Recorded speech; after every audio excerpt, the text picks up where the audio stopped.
Selamat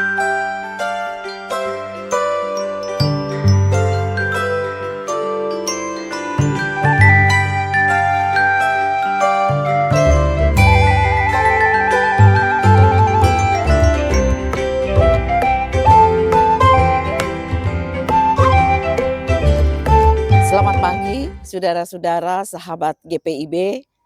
Shalom bagi kita semua.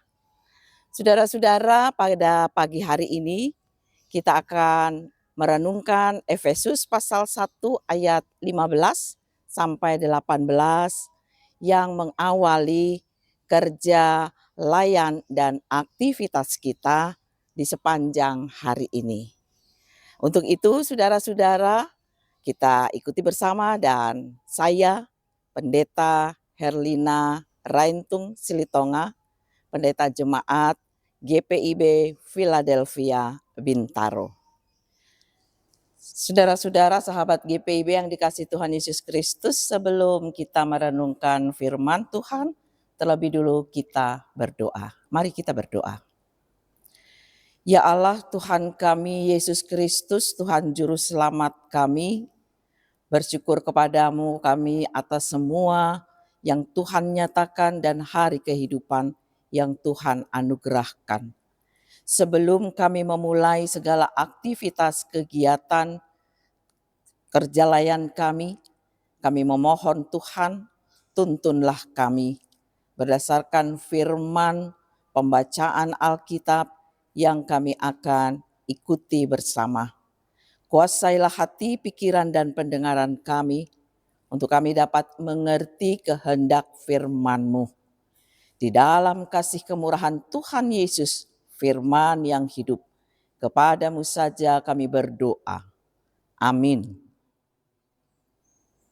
Saudara-saudara, sahabat GPIB, pembacaan Alkitab dari Efesus pasal 1 ayat 15 sampai 18 yang menyatakan, karena itu setelah aku mendengar tentang imanmu dalam Tuhan Yesus dan tentang kasih-Mu terhadap semua orang kudus, aku pun tidak berhenti mengucap syukur karena kamu.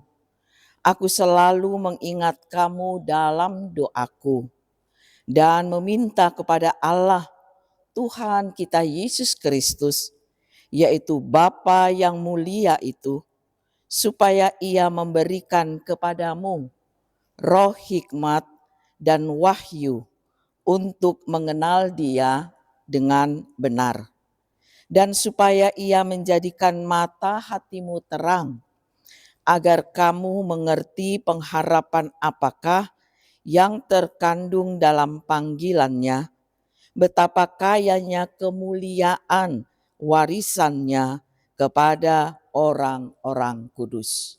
Demikianlah saudara-saudara pembacaan Alkitab. Sahabat GPIB yang dikasihi Tuhan, dalam kehidupan setiap orang akan selalu diperhadapkan pada pilihan. Apakah pilihan yang sifatnya sederhana saja, ataukah pilihan mendasar? Dan pilihan yang diambil untuk dilakukan, khususnya pilihan mendasar, tentu akan mempengaruhi arah kehidupan seseorang.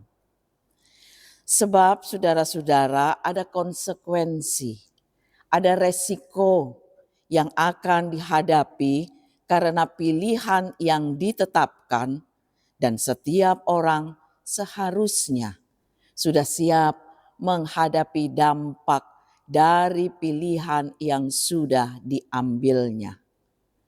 Sahabat GPIB yang dikasihi Tuhan, Paulus pernah tinggal dan ada di tengah persekutuan jemaat Efesus kurang lebih 3 tahun lamanya.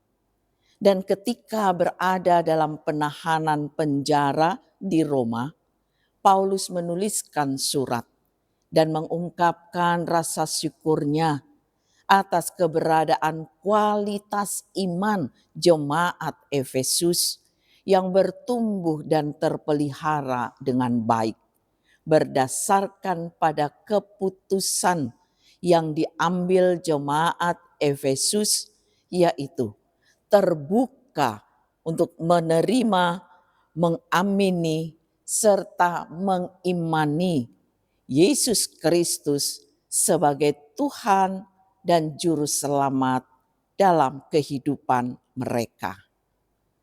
Hal tersebut, saudara-saudara, membuat Paulus tak henti-hentinya bersyukur dan selalu menyampaikan doanya bagi jemaat Efesus, mengingat keberadaan jemaat Efesus yang berada di tengah kehidupan masyarakat metropolis kaya tetapi kafir, serta suburnya praktek penyembahan Dewi Artemis.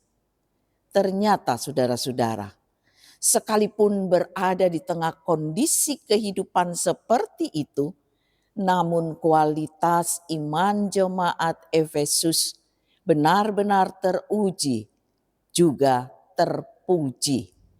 Iman yang ditampilkan bukan hanya sekedar beriman atau memiliki kepercayaan kepada Yesus Kristus.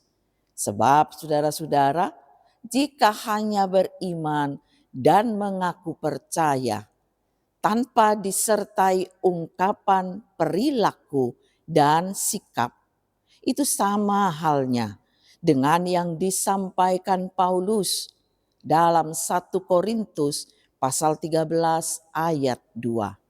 Di situ Paulus mengungkapkan bahwa sekalipun umat Tuhan memiliki banyak bahasa ataupun karunia dan bahkan juga iman yang sempurna untuk memindahkan gunung, tetapi jika tidak memiliki kasih, maka semua karunia yang dimiliki segala sesuatunya tidak berarti, sama sekali tidak berguna, tidak ada manfaatnya. Dalam suratnya kepada jemaat di Korintus tersebut, Paulus juga menyatakan bahwa semua yang dimiliki umat Tuhan tidak ada bedanya dengan gong yang berkumandang dan simbal yang gemerincing. Hanya bunyinya saja yang nyaring, keras, bahkan menimbulkan kebisingan. Tetapi sebentar kemudian hilang, tak bersisa. Itulah sebabnya saudara-saudara, dalam konteks bacaan saat ini, Paulus memohon kepada Tuhan agar membuat atau menjadikan mata hati umat bersinar terang sehingga dapat memahami pengharapan yang terkandung dalam panggilan Tuhan. Paulus menggunakan kata mata hati ayat 18. Dalam Kamus Besar Bahasa Indonesia, mata hati memiliki arti perasaan yang dalam.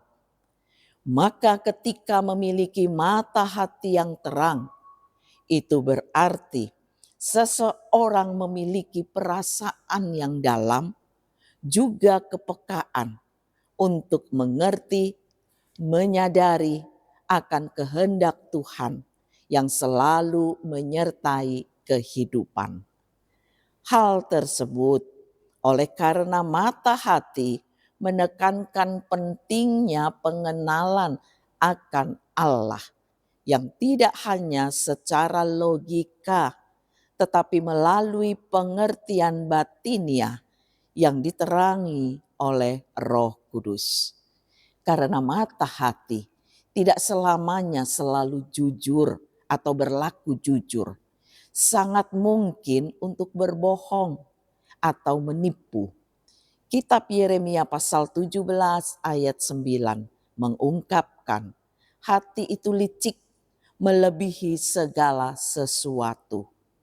Itulah sebabnya dalam suratnya kepada jemaat di Efesus, Paulus memohon agar Tuhan membuat umat memiliki mata hati terang yang menyertai, menuntun untuk menjalani kehidupan di dalam memenuhi dan mewujudkan panggilan Tuhan.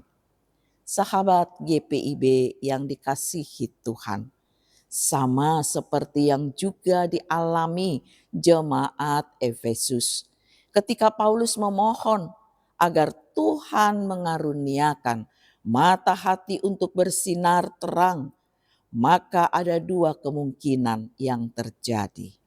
Yang pertama, Tuhan mengaruniakan umat mata hati mereka menjadi terang dan umat membuka diri serta menyambutnya.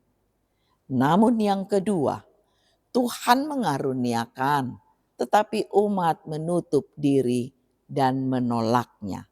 Umat bersikap bebal.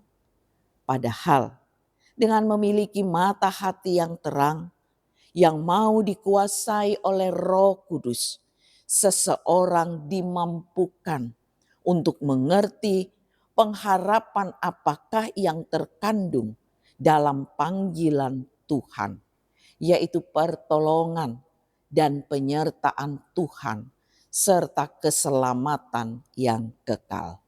Sahabat GPIB, di hari baru yang dipercayakan Tuhan ini, marilah kita menyambutnya dengan terus dan selalu memiliki mata hati terang yang mengarahkan dan menuntun kita menjalani kehidupan sebagaimana yang Tuhan kehendaki. Selamat berkarya, selamat beraktivitas, dan selamat menjalani serta mengisi kehidupan yang dipercayakan Tuhan dengan selalu memiliki kepekaan dan kesediaan menyambut kehendak-Nya dalam penguasaan dan tuntunan Roh Kudus Tuhan dengan mata hati yang terang. Tuhan Yesus memberkati. Amin. Mari saudara-saudara kita berdoa. Terima kasih ya Tuhan, ketika kami akan memulai segala aktivitas kehidupan kami di sepanjang hari ini. Kami telah diterangi oleh firman Tuhan, menuntun kami sekalian, dan buatlah kami, kuasailah kami, supaya kami dapat terus menyambutnya, menjadikan firman Tuhan dengan pertolongan kuasa Roh Kudus Tuhan tetap tinggal dalam kehidupan kami. Dan Tuhan menolong di sepanjang aktivitas yang kami jalani ini. Baik selaku pribadi, sebagai keluarga, sebagai persekutuan umat Tuhan. Tuhan menolong, Tuhan memberkati, Tuhan menyertai kami. Terima kasih ya Bapa di sorga. Inilah doa kami. Kami sampaikan kepadamu. Hanya di dalam nama Tuhan Yesus, kepadamu saja kami berdoa. Amin. Demikianlah sahabat GPIB yang dikasihi Tuhan, Morning Call pada saat ini. Selamat beraktivitas, selamat menjalani kehidupan bersama dengan Tuhan yang tidak pernah kita lepaskan. Tuhan Yesus memberkati.